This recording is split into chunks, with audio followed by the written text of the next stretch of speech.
World top 100% scholarship తో admission పొందాలి అనుకున్న India's top competitive exams IIT NEET IAS design law group 1 government jobs etcetera guidance కావాలి అన్నా India and world top universities లో medicine law finance join అవ్వాలన్నా students and parents కి career counselling కావాలన్నా మీ కెరియర్ డెసిషన్ డబుల్ చెక్ చేసుకోవాలి అనుకున్న 25 years experience doctor Satish IRSC గారిని సంప్రదించండి. నమస్తే, వెల్కమ్ టు ప్రైమ్ 9 విద్యా ఉద్యోగ అవకాశాలు కార్యక్రమానికి స్వాగతం. ఎంతోమంది స్టూడెంట్స్కి అలాగే జాబ్ చేయాలనుకునే వాళ్ళకు కూడా మంచి గైడెన్స్ ఇచ్చి తన గైడెన్స్లో వాళ్ళని ఒక మంచి సక్సెస్ దిశగా తీసుకెళ్లిన డాక్టర్ సతీష్ ఐఆర్ఎస్సి గారు ప్రస్తుతం అంతా ఉన్నారు. ఇప్పుడు ఆయనతో మాట్లాడదాం.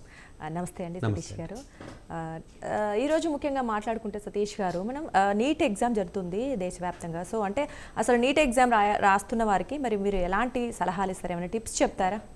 అంటే ఇప్పుడు 2 o'clock ఎగ్జామ్ కాబట్టి ఇప్పుడు టిప్స్ చెప్పినా కూడా పెద్ద ఉపయోగం ఉండదండి. ఎందుకంటే ఆల్మోస్ట్ ఎగ్జామ్కి వెళ్ళిపోతారు. బట్ లైవ్ మనకి టైం అదే కాబట్టి మనం డిఫరెంట్ వీడియోస్లో చెప్పాము. బట్ ఓవరాల్గా నేను చెప్పే సలహా అయితే ఏంటంటే, ఇప్పుడు ఎగ్జామ్ హాల్కి ఎవరైతే ఇప్పుడు లైవ్ చూసిన వాళ్ళు ఎవరైతే ఎగ్జామ్ హాల్కి వెళ్తారో కొంచెం వాష్రూమ్స్ కానీ లేకపోతే వాటర్ ఇది కానీ లేకపోతే అదర్ ఆస్పెక్ట్స్ ఏవైతే ఉంటాయో అవి ఒకసారి చూసుకోండి. ఎందుకంటే ఒక్కొక్కసారి వాష్రూమ్స్ దూరంగా ఉండడం వల్ల ఒక 10 నిమిషాలు అలా వేస్ట్ అయిన సందర్భాలు కూడా చాలా ఉన్నాయండి ఎగ్జామ్ హాల్లో. సో అట్లాంటివి ఇప్పుడు ఎగ్జామ్ హాల్ లోపలికి వెళ్ళే ఇది కాబట్టి అవి కొంచెం చూడాలండి. వాటర్ కానీ లేకపోతే హెవీగా ఫుడ్ తినకుండా ఉండాలండి. అంటే ఇలాంటివి చిన్న చిన్నవి చూసుకోవాలండి ఎగ్జామ్ హాల్కి వెళ్ళేటప్పుడు. ఎందుకంటే ఇది సమ్మర్ టైం కాబట్టి ఇవి కొంచెం జాగ్రత్తలు తీసుకోవాలండి. బట్ నేను ఇప్పుడు ప్రజెంట్ మనం చెప్పగలిగేది ఏంటంటే, ప్రాబబ్లీ ఇంక ఎగ్జామ్ స్టార్ట్ అవుతుంది కాబట్టి ఎగ్జామ్ హాల్ మేనేజ్మెంట్ అలాంటివి మనం ఇప్పుడు చెప్పినా కూడా టైం అయిపోతుంది కాబట్టి ఒకటి ఏంటంటే, ఎగ్జామ్ అయిపోయిన తర్వాత రిలాక్స్ అవ్వకుండా వేరే ఎగ్జామ్స్ కొంతమంది అప్లై చేసి ఉంటారండి వీళ్ళు.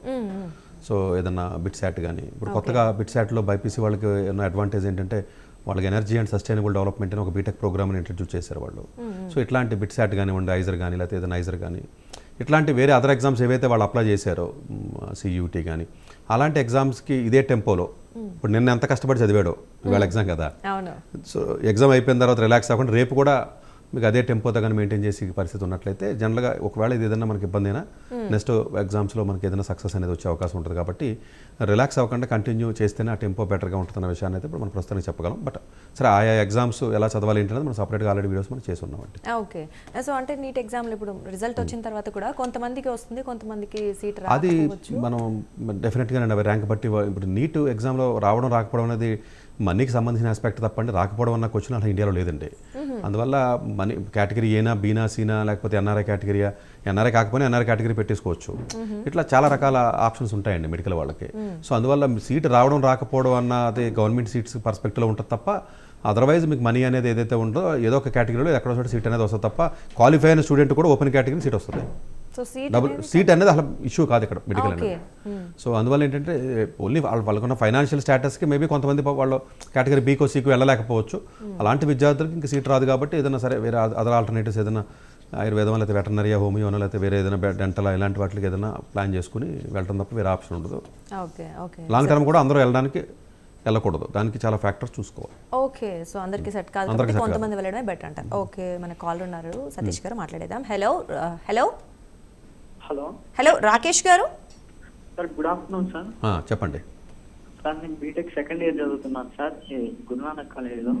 సార్ ఇప్పుడు సెకండ్ ఇయర్ అయిపోవచ్చింది సార్. ఇప్పుడు థర్డ్ ఇయర్ నుంచి సార్ మా కాలేజీలో ఒక ఆప్షన్ ఉంది సార్. కాలేజ్కి వెళ్ళిపోకుండా ఇంటర్న్షిప్ అని చేస్తూ కాలేజ్కి వెళ్ళకుండా ఓన్లీ ఎగ్జామ్స్కి అటెండ్ అయ్యి గేట్ ప్రిపేర్ అవుదాం అనుకుంటున్నాను సార్. హాస్టల్లో ఉండి ఇది పాసిబుల్ అవుతుందా సార్? కాలేజ్కి వెళ్ళకోకుండా లేకపోతే వెళ్ళకపోతే ఏమైనా ప్రాబ్లం అవుతుందా సార్? కొంచెం చెప్పండి.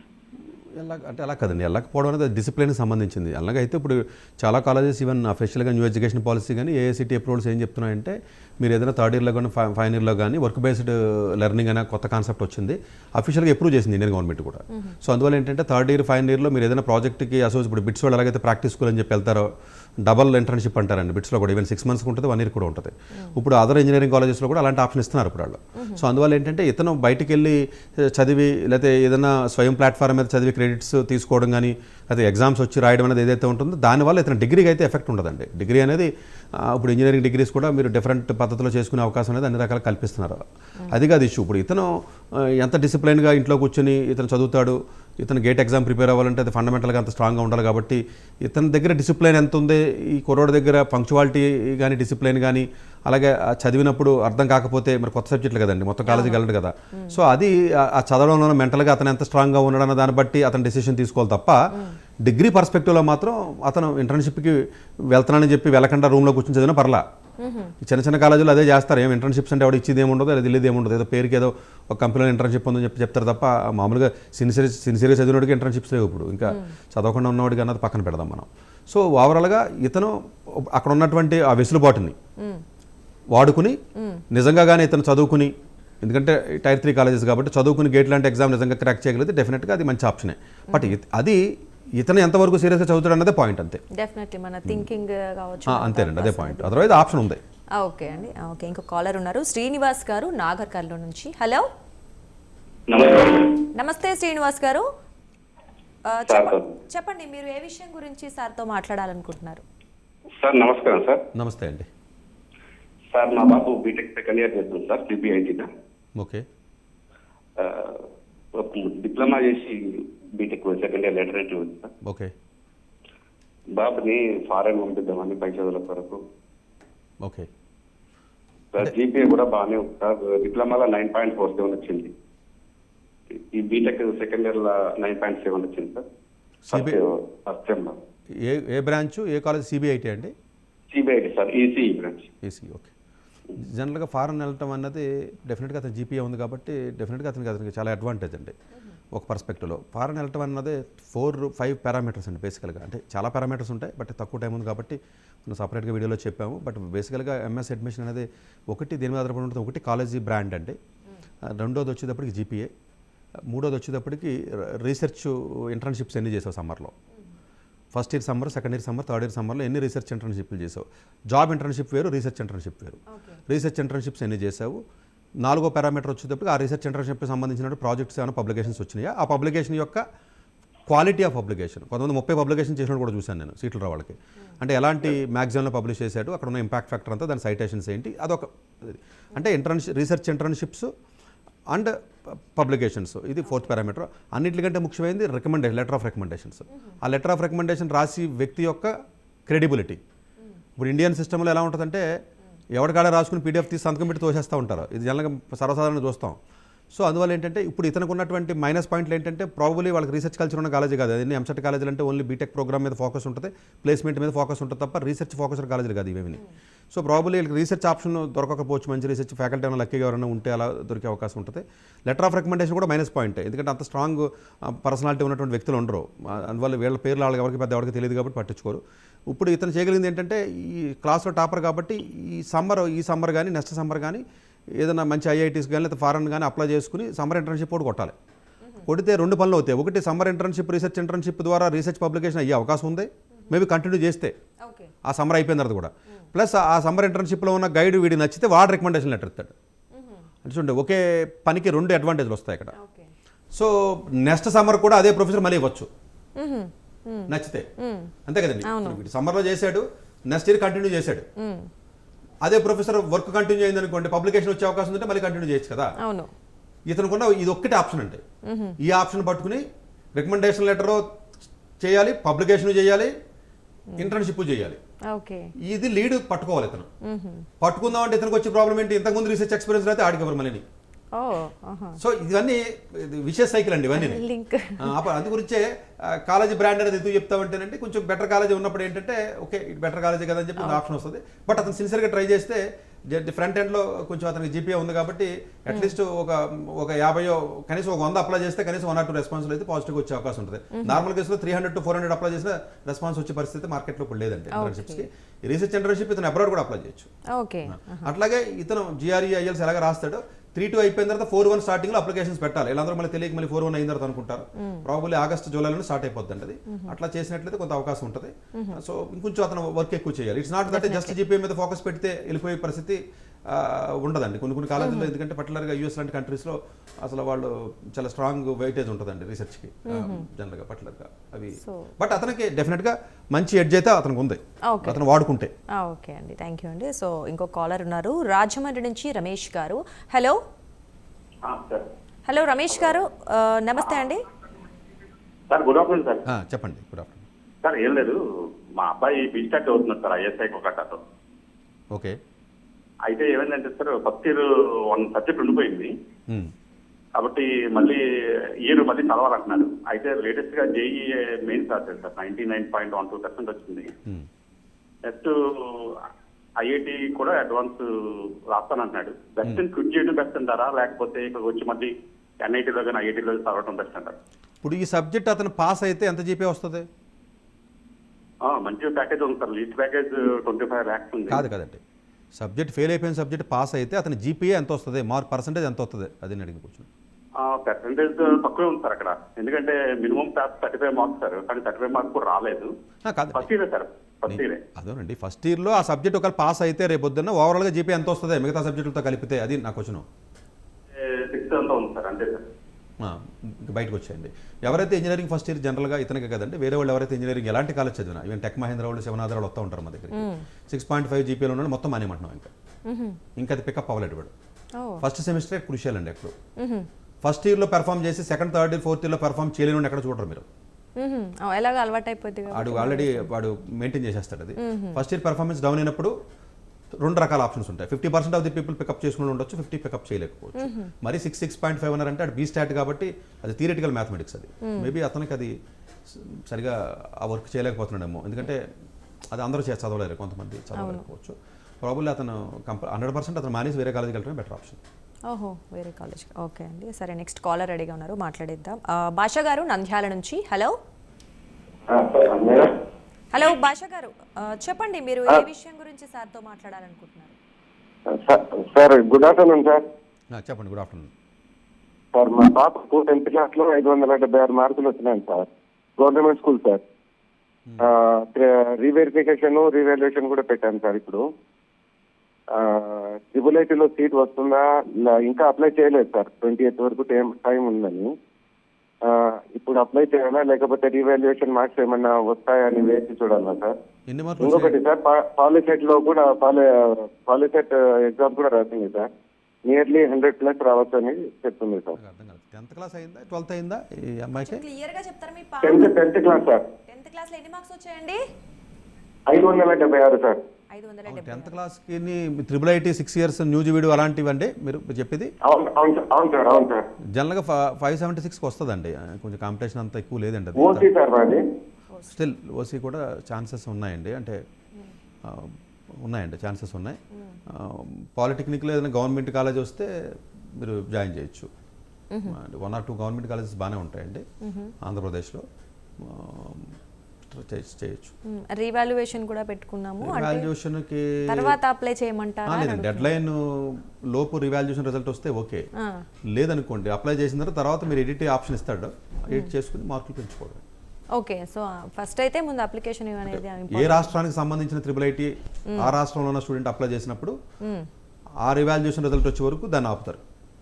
ఓకే, పక్క రాష్ట్రానికి అయితే సంబంధం ఉండదు. ఓకే, ఆ డేట్స్ మ్యాచ్ చేసుకోరు వాళ్ళు. సో ఆయన ఎక్కడైతే జాయిన్ అతను ఏపీ అనుకోండి, ఏపీలో ఉన్న ట్రిపుల్ ఐటీస్కి ఇబ్బంది లేదు, ఆ బెటర్మెంట్ అనేది కన్సిడరేషన్లోకి వస్తుంది.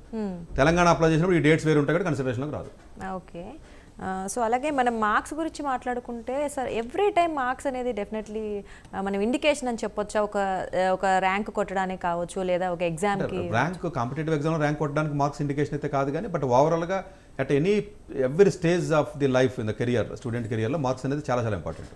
చాలా అంటే చాలా మందికి తెలియదు అది. నేను ఈ సబ్జెక్ట్ చదువుతాను, ఆ సబ్జెక్ట్ చదువుతాను అంటారు. ఇంజనీరింగ్ పోయే వాళ్ళందరూ నాకు ఏఏ చదువుతాను, ఎంఎల్ చదువుతాను, లేకపోతే అదేదో చదువుతాను అంటారండి.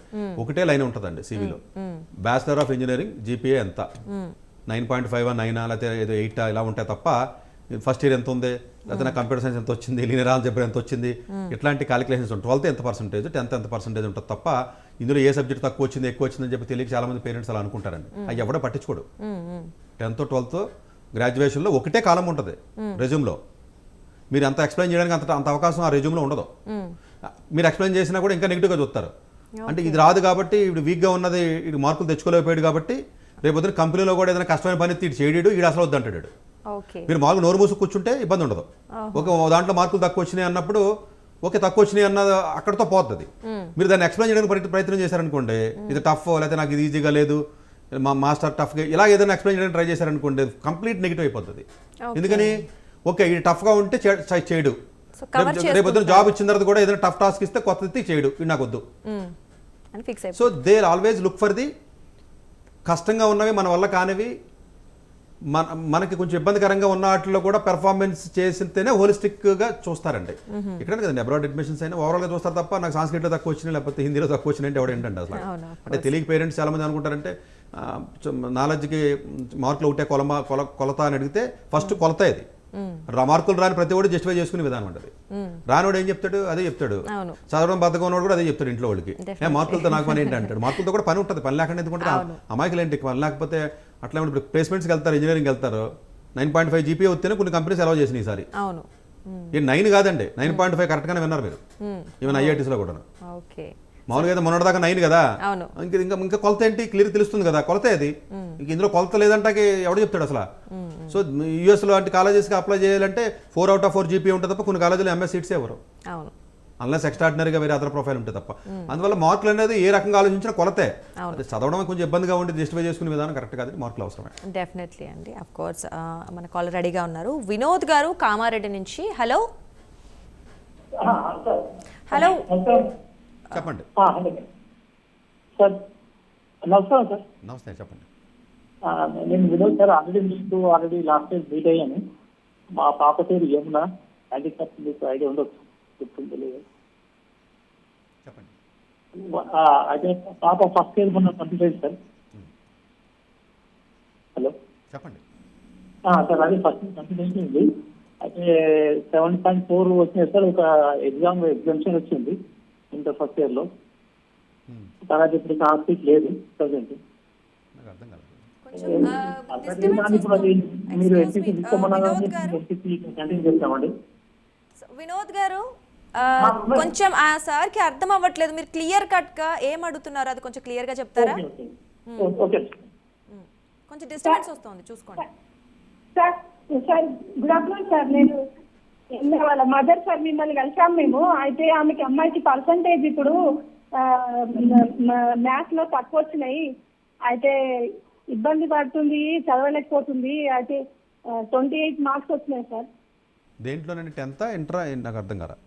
Inter first year sir. Inter first year లో మార్క్స్ ఫిజిక్స్ లో కెమిస్ట్రీ లో బైకి బై వచ్చినాయి సార్. మ్యాథ్స్ లో తక్కువ వచ్చినాయి.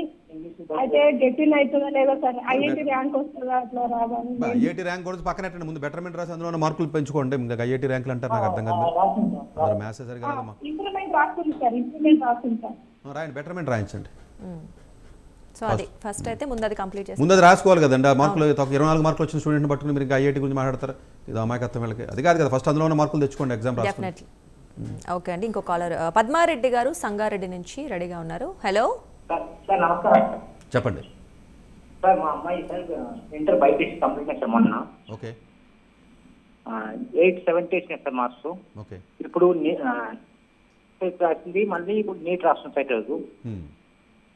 ఇప్పుడు ఒకవేళ నీట్ లో ఆమెకు కొంచెం డౌట్ ఉంది సార్. నీట్ ఒకవేళ రాకపోతే ఏం చేస్తే బాగుంటుందని అనుకుంటాను. అంటే కేటగిరీ బి కానీ సి కానీ వస్తే డబ్బులు పెట్టుకునే పరిస్థితిలో లేరా మీరు? డబ్బులు అంటే 10 lakhs to 15 lakhs వరకు అయితే 20 lakhs వరకు అయితే పెట్టుకోవచ్చు సార్. అంతకంటే ఎక్కువ అంటే కొంచెం కష్టం. బిఏఎంఎస్ అయినా సరే సార్ ఆమెకు మళ్ళీ ఈ హోమియోపతి బిఏఎంఎస్ ఉంటుంది కదా, అది అయితే కూడా చేస్తుంది సార్. కాదు, సంవత్సరానికి చెప్పారా 10-20 లక్షలు మొత్తం కలిపా? మొత్తం కలిపి సార్ ఒక 30 లక్షలు సార్ లాస్ట్ అయితే. ఓకే. బట్ జనరల్గా కొంచెం డీసెంట్ స్కోర్ వస్తే హోమియోపతి ఆయుర్వేదానికి వాటికి పెద్ద డిమాండ్ ఎక్కువ ఉండదండి. కర్ణాటకలో కాలేజీలు ఎక్కువ ఉంటాయండి ఇవి. కర్ణాటక ఎట్లా వెళ్ళాలి సార్? కర్ణాటక వెళ్ళాలంటే ఎట్లా వెళ్ళాలి సార్? కర్ణాటక జనరల్గా కౌన్సిలింగ్లో అప్లై చేయొచ్చండి 4 లోకల కింద, లేదా ఎవడో బ్రోకర్స్ ఉంటారండి. మెడికల్గా ఉందండి అసలు హైదరాబాద్లో ఒక 500 మంది ఉంటారు బ్రోకర్లు వాళ్ళకి కాలేజీలో. సో మెడికల్ సీట్ అనేది జనరల్గానండి ఆయుర్వేదం కానీ హోమియో కానీ కొంచెం రీజనబుల్ రేట్లోనే మీకు వెటర్నరీ కానీ మేబీ అంటే అతని బడ్జెట్లో ఎగ్జాక్ట్గా కాదు కానీ ఇంచుమించుగా అయిపోతుంది. వీళ్ళంత వరకు మీరు అవి ఇంట్రెస్ట్ ఉంటే అందులో ఉండిపోండి. బయటకు వస్తే ఇంకా ఘోరంగా ఉంటుంది పరిస్థితి వాళ్ళది, బైపీసీ వాళ్ళది. ఓకే. సో వాళ్ళు డాక్టర్ అవ్వాలనుకుంటే డెఫినెట్గా దానికి సంబంధించి బయటకు వస్తే ఇంకా డేంజర్ అండి. ఇంకా పనికిరారు వాళ్ళు. ఆ లోపల ఉంటేనే కనీసం డాక్టర్ అనిపించుకోవచ్చు కదా వాళ్ళు. ఓకే. సో అందుగురించి ఆ స్ట్రీమ్కి వచ్చేటప్పుడు రావద్దని చెప్తాను నేను. జనం నన్ను తిట్టుకుంటారు అంతే. సో అందుకే మనం ఖచ్చితంగా డాక్టర్ అవ్వాలంటేనే అక్కడికి వెళ్ళాలంటారు. ఖచ్చితంగా కాదండి, డబ్బులు ఉన్నవాడు బైపీసీకి వెళ్ళండి, అది ఇంకా కరెక్ట్గా చెప్పాలంటే. ఓకే. ఓకే అండి. అఫ్ కోర్స్ ఆయన అడిగినట్లు మరి సెకండ్ ఆప్షన్స్ అసలు ఉంటాయా? ఉండవండి. ఉన్న వేస్ట్ అంటారా? వేస్ట్ ఏం లేదండి. అంటే నాది ఒక స్టాండర్డ్ కాబట్టి నాకు అలా అనిపిస్తుందేమో అంతే. ఓకే. మీరు మాత్రం అంతే కదండి. మేబీ నేను చూసే విధానం వేరు ఉంటుంది. సో అవన్నీ ఆ 20,000 25,000 జీతాలతో ఏం బతుకుతారు అని చెప్పి ఆలోచిస్తూ ఉంటాను నేను అంతే. సో అది మీ వీలున్నంత వరకు మెడిసిన్కి వెళ్ళాలనుకున్నప్పుడు ఏదో అప్పో చేసి మెడిసిన్కి వెళ్ళిపోండి. ఇంకా కనీసం ఎవడొకడు ఏదన్నా ఇస్తాడండి బయటకు వచ్చి ఫార్మాలో లేకపోతే అయ్యి అంటే తక్కువ ఉంటాయండి వాళ్ళకి ఆప్షన్స్. ఏదైనా రాయొచ్చండి క్లాట్ ఎగ్జామ్ అని లేకపోతే ఎన్ఐడి అని ఈవెన్ కొన్ని బిట్స్ యాక్ట్ కానీ ఇలాంటి రాయొచ్చండి. నైజర్ కానీ ఐఏఎస్ఆర్ కానీ రాయొచ్చు కానీ సీట్లు తక్కువ ఉంటాయి వాళ్ళకి. సో డెఫినెట్లీ ఆ సీట్లు తక్కువ ఉంటాయి కాబట్టి అదే ఎంతమంది వెళ్తారండి కంట్రీ మొత్తం మీద 200-300 కూడా ఉండవు ఒక్కొక్క దాంట్లో. సో తక్కువ సీట్లు ఉంటాయి కాబట్టి మీకు రిస్క్ ఎక్కువ ఉంటుంది. అందు గురించి కొంచెం ఫైనాన్షియల్గా వెల్-ఆఫ్ ఉన్నప్పుడు మీరు మెడిసిన్లోనే ఉండిపోండి దయచేసి. అది ఓకే అండి, డెఫినెట్గా. ఇంకో కాలర్ ఉన్నారు విజయవాడ నుంచి రాజు గారు. హలో హలో హలో మేడం గారు నమస్తే అండి. నమస్తే రాజు గారు. సార్ ఉన్నారు, సతీష్ గారు మాట్లాడండి. ఓకే ఓకే ఓకే సార్, నమస్తే సార్. నమస్తే అండి. సార్ విజయవాడ నుంచి కేర్. హలో చెప్పండి. చెప్పండి, వినిపిస్తుంది. ఓకే ఓకే అండి. మా అమ్మాయి ఇంటర్ మార్క్స్ వచ్చేసరికి 903 వచ్చినాయండి. ఓకే. మెయిన్స్ అడ్వాన్స్ అయ్యి రాపిచ్చామండి. మెయిన్స్ అయ్యి దాంట్లో 30% వచ్చింది. పాప అయితే బయటికి ఎక్కడికి వెళ్ళనని అంత ఇదిగా ఈ బయట ఎగ్జామ్ కోసం రాయట్లేదండి సరిగ్గా. ఓకే. మాకు అందుబాటులో ఉన్న విట్ ఎస్ఆర్ఎం అవి రాసాము. విట్లో వచ్చేసరికి 5th కేటగిరీ అని చెప్పి వచ్చింది. ఇప్పుడు దగ్గరలో ఉన్న విట్ ఎస్ఆర్ఎం అంతా ఈ గాని అంటే ఇంటర్ పరంగా తర్వాత ఇంకా దేంట్లో చేరుస్తుంటారు సార్? అంటే మీరు చెప్పింది ఇప్పుడు అమరావతిలో ఉన్న కాలేజీలు చెప్తున్నారా? అవును సార్. ఓకే. ఇప్పుడు ఆ మూడిట్లో ఏది బెస్ట్ అని అడుగుతున్నారా నన్ను? అవును సార్. అవును సార్. ఓకే. అంటే ఫీజు ఎందులో తక్కువ ఉంది సార్? ఫీజు పరంగా అయితే ఎస్ఆర్ఎం తక్కువ ఉంది సార్. ఓకే. అంటే జనరల్గా అంటే అవి డీమ్డ్ యూనివర్సిటీస్ కాబట్టి కేటగిరీ 5 ఎలాగో వచ్చేస్తుందండి. కేటగిరీ 5 ఎక్కువ ఉంటుంది కనుక 5-6 లక్షలు ఉండొచ్చు. ఎగ్జాక్ట్గా నాకు తెలియదు కానీ 5-6 lakhs ఉండొచ్చు అండి. సో అవి అమరావతిలో జనరల్గా వాళ్ళ స్ట్రెంగ్త్ ఎక్కువ మంది తీసేసుకుంటారు, 1000 మందిని. సో అవి అలాగే అంతంత మాత్రంగానే ఉంటాయి కాలేజీలు. సో ఫీజు తక్కువ ఉన్నది వెళ్ళిపోతేనే బెటర్ అండి. ఇతను ఎక్కడికి వెళ్ళినా పెద్దగా డిఫరెన్స్ ఉండదు. ఐఐటీకి వెళ్ళిపోతే అమృతకి వెళ్ళిపోతే ఉద్యోగాలు వచ్చేసి పరిస్థితి ఏం లేదు, మార్కెట్లో అలాగే ఉండదండి. అందులో కొంచెం టాప్ 5%లో ఉంటే ఏదైనా కొంచెం అవకాశం ఉంటుందండి. కొంచెం ఫీజు ఫైనాన్షియల్గా ఇబ్బంది లేకుండా ఉన్నప్పుడు మళ్ళీ అప్పులు చేసి వెళ్ళిపోవడం కంటే అందులో ఏదో తక్కువ ఉంటే అది వెళ్ళండి. ఆ మూడు మోరల్లెస్ ఒకటే కేటగిరీ. పెద్దగా అంత పెద్దగా డిఫరెన్స్ అయితే ఉండదు. మరి 5వ కేటగిరీ అంటే ఫీజు ఎక్కువ కట్టడం ఎందుకు?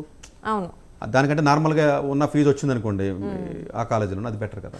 ఓకే అండి. ఓకే, ఇంకో కాలర్ ఉన్నారు శకుంతల గారు మదనపల్లి నుంచి. హలో హలో నమస్తే శకుంతల గారు. సతీష్ గారు ఉన్నారు, డాక్టర్ సతీష్ గారు మాట్లాడండి. చెప్పండి. నమస్తే సార్. నమస్తే అండి, చెప్పండి సార్. బాబు ఇంటర్ అయిపోయింది సార్, ఇందులో 94% వచ్చింది. ఏ కాలేజీలో వస్తే మంచిది సార్? శకుంతల గారు కొంచెం డిస్టర్బెన్స్ వస్తుంది, కొంచెం సిగ్నల్లో ఉన్న ఏరియాలో వచ్చి మాట్లాడండి క్లియర్గా. సిగ్నల్లో ఉంటున్నా, బయట ఉంటున్నా మేడం. ఓకే, డిస్టర్బెన్స్ వస్తుంది, కొంచెం చూసుకొని వాయిస్ క్లియర్గా వచ్చేలా చూడండి. సరే సరే మేడం, బయట ఉన్నాను. ఓకే, మాట్లాడండి. ఇంటర్ అయిపోయింది మేడం హెల్త్. ఓకే. బాబుకి 82 వచ్చినాయి సార్. మెయిన్స్ లో కాలేజీలో అర్థం అవ్వట్లేదండి. మీరు వాక్ చేస్తూ మాట్లాడుతున్నారా? వేరే కాల్ తీసుకో. ఓకే అండి. సో అదే అన్నమాట, మీరు కాల్ చేసేటప్పుడు కొంచెం ఒకసారి సిగ్నల్ టీవీ ఆఫ్ చేయండి, అలాగే వాల్యూమ్ తగ్గించండి. మీరు పక్క రూమ్కి వచ్చి మాట్లాడితే బెటర్ అండి, ఎందుకంటే కాల్ కలిసినా కూడా అర్థం కానప్పుడు ఏం చేయలేం కాబట్టి. సో డెఫినెట్లీ ఆవిడ మార్కులు ఏదో చెప్తున్నారు, సో ఏంటి చేయాలనేసి. ఓకే అండి. జనరల్గా మనకి ఇప్పుడు కొంతమంది స్టేట్ సిబిఎస్ఈ చదువుతున్నారు కదా, ఇప్పుడు మొన్ననే రిజల్ట్ వచ్చాయి కదండి స్టేట్కి సంబంధించి ఏపీ తెలంగాణలో. సో అయితే మంచి మార్క్స్ వచ్చిన వాళ్ళు స్టేట్ సిలబస్లో కూడా, మరి వాళ్ళు ఐఐటి కావచ్చు లేదా ఐటీ ఇంకేమైనా ఉంటాయి కదా, సో అలాంటి వాటిలో అంటే ఆల్రెడీ ఎగ్జామ్స్ ఆల్రెడీ అన్ని నోటిఫికేషన్స్ అన్ని పడినాయి, అన్ని డెడ్ లైన్స్ కూడా అయిపోయినాయండి. 10th అయిపోయిన వాళ్ళు కూడా. సో ఇంటర్లో మేము ఐటీ స్టేట్ చదివిన వాళ్ళని తీసుకుంటే బాగుంటుందా లేదా సిబిఎస్ చదివిన వాళ్ళు తీసుకుంటే బాగుంటుందా అని ఒక ఇంటర్లో జాయిన్ అయినప్పుడు మీరు అడిగారు. ఇంటర్లో జాయిన్ అవ్వాలి అంటే సో ఏ కోర్స్ తీసుకోవాలని చాలా మంది కన్ఫ్యూజ్లో ఉన్నారు. సో అంటే కోర్సు తీసుకోవడం అనేది చాలా ఫ్యాక్టర్స్ చూడాలి. బట్ ఇన్ జనరల్గా సిఈసి హెచ్ఈసి లాంటివి అయితే వద్దని చెప్తాం, ఎందుకంటే అది ఎవడో తీసుకోకూడదు. బట్ మిగిలిన బోర్డు దేనికి వెళ్ళాలన్నది చాలా ఫ్యాక్టర్స్ ఉంటాయండి. అంటే బోర్డు వెళ్ళినప్పుడు వాళ్ళకి ఏదైతే ఒక ఎగ్జామ్ రాస్తారో దానికి ఇంటిగ్రేట్ అయ్యి ఉండాలి కదా. ఇప్పుడు మనకు ఆంధ్ర తెలంగాణలో జనరల్గా స్టేట్ బోర్డుకి ఇంటిగ్రేట్ చేస్తారు జేఈని. అదే నార్త్ ఇండియా అనుకోండి సిబిఎస్ఈకి ఇంటిగ్రేట్ చేస్తారు వాళ్ళు. ఇక్కడ మనకి క్లాట్ ఎగ్జామ్ కానీ ఏదైనా అదర్ ఎగ్జామ్స్ యూసీడీ ఎన్ఐడి లాంటివి అనుకోండి సిబిఎస్ఈకి ఇంటిగ్రేట్ చేస్తున్నారు ఇప్పుడు కొత్తగా. ఇప్పుడు చాలా కాలేజెస్ వచ్చినాయి హైదరాబాద్లో కూడా. అందువల్ల ఏంటంటే మీరు ఏ బోర్డు ఓన్లీ 11th 12th చదువుతారు కొంతమంది. ఇప్పుడు గీతాంజలి, మెరిడెన్, లేకపోతే ఓబుల్ రెడ్డి, ఇప్పుడు ఇలాంటి కాలేజెస్ ఉంటాయి కదండి, చాలా కాలేజెస్ ఉంటాయి. ఓన్లీ సిబిఎస్ఈ బోర్డు మాత్రమే చదువుతారు. వాళ్ళు అదర్ ఎగ్జామ్స్ ఏం పెద్ద ప్లాన్ చేయరు.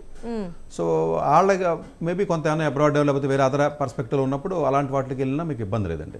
ఏదైనా ఇంటర్నేషనల్ స్కూల్స్ ఇవన్నీ ఉన్నాయనుకోండి, వాళ్ళ పర్స్పెక్టివ్ డిఫరెంట్ ఉంటుంది. వాళ్ళు వేరే కంట్రీ వెళ్దాం అనుకుని వెళ్తారు. వాళ్ళ కాంపిటేటివ్ ఎగ్జామినేషన్స్కి వాళ్ళు సూట్ కారు. సో ఇండియాలో అంటే ఇంటిగ్రేట్ చేసి చెప్పరండి ఎవరు. ఇప్పుడు అంతే కదండి, మీరు ఓక్రేజ్లో చదువుతున్నారు, జేఈ ఎలా రాస్తారు? గీతాంజలి, మెరిడెన్లో చదువుతున్నారు, రాయలేరు కదండి. సో అది అందువల్ల ఏంటంటే మీరు ఏ ఎగ్జామ్కి వెళ్తారో మీకున్న ఎబిలిటీ ఏంటి, మీరు వెళ్ళి స్కూల్లో దేనికి ఇంటిగ్రేట్ అయ్యి ఉంది, అసలు మనకున్న ఎబిలిటీ ఏంటి, ఇవన్నీ ఫ్యాక్టర్స్ ఉంటాయండి. ఇవన్నీ ఫ్యాక్టర్స్ బట్టి అప్పుడు డిసైడ్ చేసుకోవాలి తప్ప ఇది మంచిది అట్లా ఉండదండి. ప్రపంచంలో ఇది మంచిది అని ఉంటే అందరూ అదే చేస్తారు. ఇప్పుడు ఈ చొక్కా పలానా రేమాండ్స్లో మంచిది అని అనుకుందాం ఉదాహరణకి. ప్రతి ఓడు హైదరాబాద్ అంతా రేమాండ్స్ షోరూమ్కి వెళ్ళి కొంటారు కదా. లేకపోతే కార్లో పలానా మారుతి కారు లేకపోతే టొయోటా కారు మంచిది అని అందాం ఉదాహరణకి. ఇంకా అందరూ టొయోటా కారే కొంటారు వెళ్ళి. అట్లాగా స్టాండర్డ్గా ఫిక్స్డ్గా పలానాది మంచిది అని ఉండదండి. ఇప్పుడు చాలా గూగుల్ మంచి కంపెనీ అని ఉండదండి. గూగుల్ కంటే కూడా చాలా మంచి కంపెనీ చాలా ఉన్నాయి. మేబీ గూగుల్లో నువ్వు ఉన్న జాబ్ బట్టి ఆ కంపెనీ మంచిదే కదా అని తెలుస్తుంది తప్ప కంపెనీ గూగుల్ మంచిదా అన్నది ఇట్స్ వే క్వశ్చన్. అది అందులో చాలా డిజిగ్నేషన్స్ ఉంటాయి, చాలా రకాలు ఉంటాయండి. అందువల్ల జనరల్గా ఇది మంచిది అని ఉండదండి. సో మన రిక్వైర్మెంట్కి, మనకున్న స్కిల్ సెట్కి, మేబీ మనకున్న పొజిషన్కి బట్టే ఓకే పలానా ఇది ఉంటుంది తప్ప మీకు ఇన్ఫోసిస్ మంచిది లేకపోతేనేమో అమెజాన్ మంచిది అంటే అమెజాన్లో నెలకు 25,000 జీతం చేసుకున్న కూడా ఉన్నారు. ఉన్నారు కదండి. మరి అదే అమెజాన్లో 2.5 లక్షలు తీసుకుని ఉంటాడు, 10 లక్షలు తీసుకుని ఉంటాడు. అందువల్ల కంపెనీ దీనికి జనరల్గా స్టాండర్డ్ ఆన్సర్స్ ఉండవండి వీటికి. Probably more it is customized టైప్లోనే ఉంటాయి తప్ప అలా స్టాండర్డ్ ఆన్సర్స్ ఉండవండి వీటికి. ఓకే అండి Satish garu, thank you so much. Callers అందరికీ చాలా చక్కగా సమాధానాలు ఇచ్చారు, చాలా చక్కని విలువైన సలహాలు ఇచ్చినందుకు థ్యాంక్ యూ సో మచ్ అండి. ఓకే అండి, సో ఇది ఇవాల్టి విద్యా ఉద్యోగ అవకాశాలు కార్యక్రమం. నమస్తే. డాక్టర్ ఏ సతీష్ గారు ఏపీ తెలంగాణ విద్యార్థులకు సుపరిచితమైన పేరు. సతీష్ గారు 2001 యూపీఎస్సీ పరీక్షల్లో ఉత్తీర్ణులై ఇండియన్ రైల్వే విభాగంలో ఉద్యోగం సాధించారు. సతీష్ గారు చదివిన చదువులు engineering, MTech, MBA, executive MBA, MSc, MBA HR, MA psychology లాంటి పోస్ట్ గ్రాడ్యుయేషన్ డిగ్రీలతో పాటు డాక్టరేట్ కూడా చదవడం జరిగింది. డాక్టర్ సతీష్ గారు నిరంతర విద్యార్థి. అలాగే సతీష్ గారు పలు ప్రతిష్టాత్మక కాంపిటేటివ్ పరీక్షల్లో యూపీఎస్సీ నిర్వహించే సివిల్ సర్వీసెస్ పరీక్షల్లో 159వ ర్యాంక్, అలాగే ఇంజనీరింగ్ సర్వీస్లో 24వ ర్యాంక్, గేట్ ఎగ్జామ్లో 4వ ర్యాంక్, క్యాట్ ఎగ్జామ్లో 99.8%, జీమాట్ ఎగ్జామ్లో 760 స్కోర్, ఇలా పలు కాంపిటేటివ్ ఎగ్జామ్స్లో మొదటి ప్రయత్నంలోనే ఎన్నో ర్యాంకులు సాధించారు. ఇన్ని క్వాలిఫికేషన్స్, డిఫరెంట్ కాంపిటేటివ్ పరీక్షల్లో ర్యాంకులు సాధించిన వ్యక్తులు మన ఇండియాలో చాలా అరుదని చెప్పాలి. ఇలాంటి అకాడమిక్ల పరంగా, కాంపిటేటివ్ల పరంగా ఇన్ని ర్యాంకులు సాధించడంతో పాటుగా గవర్నమెంట్ ఉద్యోగం చేస్తూ పలు అవార్డులు తీసుకున్నారు. సతీష్ గారికి జనరల్ మేనేజర్ అవార్డు జోనల్ లెవెల్లో, ఆల్ ఇండియా లెవెల్లో నేషనల్ లైఫ్ టైమ్ అచీవ్మెంట్ గుర్తింపులు దక్కాయి. అప్రిసియేషన్ ఆఫ్ ప్రెసిడెంట్ ఇండియా నుంచి గానీ life time Sevashri award from Andhra Pradesh మంత్రుల నుంచి అందుకున్నారు. వీటితో పాటు పలు రకాల అవార్డులు అందుకున్నారు. ఎన్నో ప్రతిష్టాత్మక ఆర్గనైజర్స్ సంస్థలో పర్మనెంట్ మెంబర్గా ఉన్నారు. కష్టపడి పైకి వచ్చిన వ్యక్తి కావడం వల్ల గత 20 సంవత్సరాల నుంచి ఎంతో మంది చిన్నపిల్లల దగ్గర నుండి 5, 6 తరగతి విద్యార్థుల నుంచి పెద్ద పెద్ద పీజీ, పీహెచ్డీ కాలేజీలకు వెళుతూ విద్యార్థులకి అవగాహన కల్పిస్తూ ఉంటారు. ప్రతి విషయంపైన డాక్టర్ సతీష్ గారు స్పష్టమైన అవగాహన కలిగి ఉన్నారు. డాక్టర్ సతీష్ బలంగా నమ్మే సూత్రం ఏంటంటే అవేర్నెస్ ఈజ్ ఎవ్రీథింగ్. మనిషికి అవేర్నెస్ ఉంటే ఏదైనా సాధించగలరు. ఒక్క మోటివేషన్తోనే కాదు, ఏది చెయ్యాలి, ఏది చేయకూడదు, ఎలాంటి డెసిషన్ తీసుకోవాలనే విషయాలపై, ముఖ్యమైన విషయాలపై అవగాహన కల్పిస్తూ ఉంటారు. అలాగే గవర్నమెంట్, ప్రైవేట్ జాబ్లే కాకుండా ప్రపంచ దేశాల్లోని జాబ్స్పై కూడా అవగాహన కల్పిస్తూ ఉంటారు. ఉద్యోగాలతో పాటు పెద్ద చదువులైన ఐఐటి వంటి వాటిపై సెషన్స్ నిర్వహిస్తూ ఉంటారు. ఇప్పటి వరకు 3 లక్షల సెమినార్లు ₹1 తీసుకోకుండా ఉచితంగా నిర్వహించారు. ఇందులో భాగంగా మన ప్రైమ్ 9 ద్వారా విద్యార్థులకి మోటివేషన్ ఇవ్వడానికి మీ ముందుకొస్తున్నారు అందిస్తున్నారు డాక్టర్ సతీష్ గారు. వరల్డ్ టాప్ 100% స్కాలర్షిప్ తో అడ్మిషన్ పొందాలి అనుకున్నా India top competitive exams IIT, NEET, IAS, design, law, group 1 government jobs etcetera guidance కావాలి అన్నా, India and world top universities లో మెడిసిన్, లా, ఫైనాన్స్ జాయిన్ అవ్వాలన్నా, స్టూడెంట్స్ అండ్ పేరెంట్స్ కి career counselling కావాలన్నా, మీ కెరియర్ డెసిషన్ డబుల్ చెక్ చేసుకోవాలి అనుకున్నా 25 years experience doctor Satish IRSC గారిని సంప్రదించండి.